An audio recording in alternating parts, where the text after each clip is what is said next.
Hey, salut à tous, c'est Androap et aujourd'hui on s'attaque à un des boss colossal du YouTube Cancer. J'ai nommé Code4Lan. En gros, pour ceux qui ne connaissent pas encore sa personnalité, je vous fais un petit débriefing. YouTubeur uniquement basé sur le vol de vidéos, plagiat et fake en tout genre, menteur et malhonnête, manipule sa communauté, concours fake, promesses en l'air et reupload de reupload. Bref, je vais m'arrêter là sinon ça n'en finit pas. Et évidemment, en tant que youtubeur critiqueur, je choisis toujours avec finesse mes proies entre guillemets. Code4Lan aurait passé au bûcher à un moment ou un autre. Mais pourquoi maintenant? Tout simplement car j'ai été mis au courant par l'intermédiaire d'un abonné qui se reconnaîtra que Code4Lan venait de sortir une nouvelle vidéo. Et oui, car pour ceux qui ne sont pas au courant, Code4Lan avait prétendu qu'on lui avait hacké sa chaîne YouTube, ce qui est d'ailleurs totalement faux, et avait propagé cette rumeur pour s'en servir comme prétexte au cas où on venait à découvrir la vérité. Une vérité qui a effectivement été révélée. Code4Lan n'a perdu à aucun moment le contrôle de sa chaîne. La seule chose qu'il a perdu, c'est du temps et de l'argent. Et oui, la raison est toute bête. Sur YouTube, ça peut être le bordel, comme dans la vraie vie, il y a des règles à respecter. Et inutile de vous dire que Code4Lan n'en respecte aucune. Et c'est grâce à ça qu'il a stoppé ses vidéos pendant une courte période. Pour faire simple, il s'est mangé 2 strikes dans la gueule. Et vous ne pouvez même pas imaginer la satisfaction sur mon visage quand je l'ai découvert. Du coup, à ce moment-là, je priais tous les soirs pour que cette ordure s'en mange un troisième, histoire d'achever ses souffrances une bonne fois pour toutes. Mais il a eu la bonne idée de mettre toutes ses vidéos en privé et de les réupload sur sa chaîne secondaire.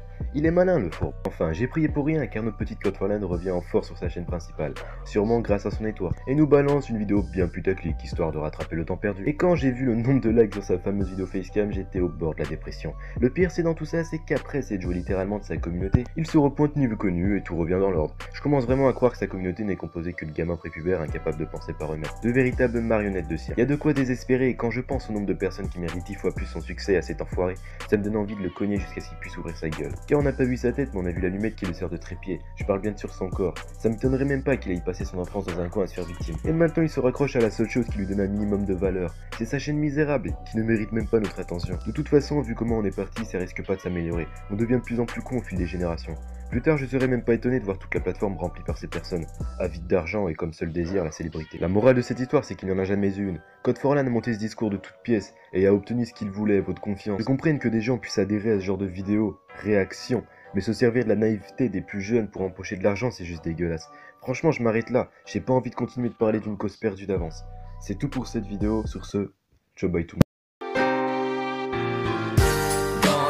Faut pas baisser les bras, je fais ce que j'ai envie de faire.